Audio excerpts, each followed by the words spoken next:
This may not be Chhattisgarh. They look very dangerous. 100 ಜನ ಇದ್ರು 3 ನಿಮಿಷದಲ್ಲಿ ಮುಗಿಸೋ ತಾಕತ್ತು ಅವನೊಬ್ಬನಿಗೆ ಇರೋದು. ಬುಲೆಟ್ಗಿಂತ ವೇಗವಾಗಿ ಅವನ ಬ್ರೈನ್ ಕೆಲಸ ಮಾಡುತ್ತೆ, ಬಾಡಿ ರಿಯಾಕ್ಟ್ ಆಗುತ್ತೆ.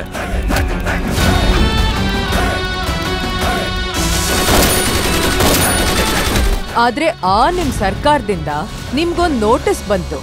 35 ಹಳ್ಳಿನ ಖಾಲಿ ಮಾಡಿಸಿ ಸರ್ಕಾರಿ ಯೋಜನೆಗೆ ಅನುವು ಮಾಡಿಕೊಡಲಾಗುವುದು. ನೀನು ಹೇಳಿದ್ದೆಲ್ಲ ನಿಜ ಅಂತ ನಾನು ಹೇಗೆ ನಂಬೋದು? ನೀವೆಲ್ಲ ಒಗ್ಗಟ್ಟಾಗಿ ನಿಮ್ಮ ನೆಲ ಜಲಕ್ಕೋಸ್ಕರ ಮಾಡೋ ಹೋರಾಟಕ್ಕೆ ಬೆನ್ನೆಲುಬಾಗಿ ನಾವಿದ್ದೇವೆ.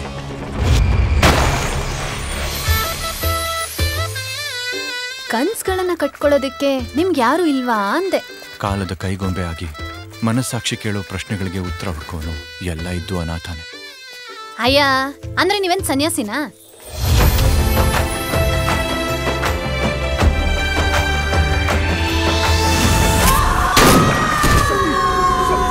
ಸಿದ್ಧಾಂತದ ಹೆಸರಲ್ಲಿ ತಂಬೇಳೆ ಬೇಯಿಸ್ಕೊಳ್ಳೋದಕ್ಕೋಸ್ಕರ ಕಂಡವ್ರ ರಕ್ತ ಹರಿಸೋ ಇಂಥ ಪಾಪಿಗಳ ಮುಂದೆ ಕೈ ಮುಗಿತಾ ಇದ್ಯಾ? ಇಲ್ಲಿವರೆಗೂ ಯಾವ ಗಂಡ್ಸು ಈ ದೇಹ ಮುಟ್ಟೋ ಧೈರ್ಯ ಮಾಡಿಲ್ಲ. ಮಾಡ್ದೋರು ಬದುಕಿ ಉಳಿದಿಲ್ಲ. ಕಬ್ಬಣ ಕಾದಾಗ್ಲೇ ಸುತ್ತಿಗೆ ಹಿಡಿಬೇಕು. ಆ ಸುತ್ತಿಗೆ ಹಿಡಿಯೋ ಧೈರ್ಯ ನಿನಗಿದ್ರೆ ಅದ್ರ ಹಿಂದಿನ ಶಕ್ತಿ ನಾವಾಗ್ತೀವಿ. ಇದೇ ರೀತಿ ಅವರೇನಾದ್ರೂ ಅಲ್ಲಿ ಬಲವಾಗಿ ಬೇರೂರಿದ್ರೆ ಆ ಕಾಡಿನಿಂದ ಒಂದು ಹುಲ್ಕಡ್ಡಿನೂ ನಮ್ಮ ಕೈಯಿಂದ ಕೇಳೋಕ್ಕಾಗಲ್ಲ. ಅದು ಗೊತ್ತು ತಾನೆ?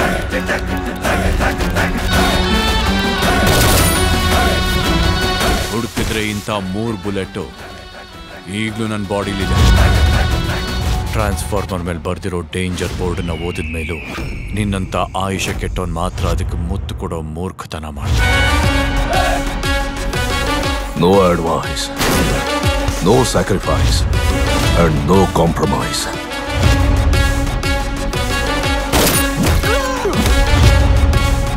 ಪೆಟ್ಟು ತಿಂದು ಹುಲಿ ಗುಹೆ ಒಳಗಡೆ ಗುಟ್ಟು ಹಾಕೊಂಡು ಜಾಸ್ತಿ ಹೊತ್ತು ಕುತ್ಕೊಳ್ಳೋದು.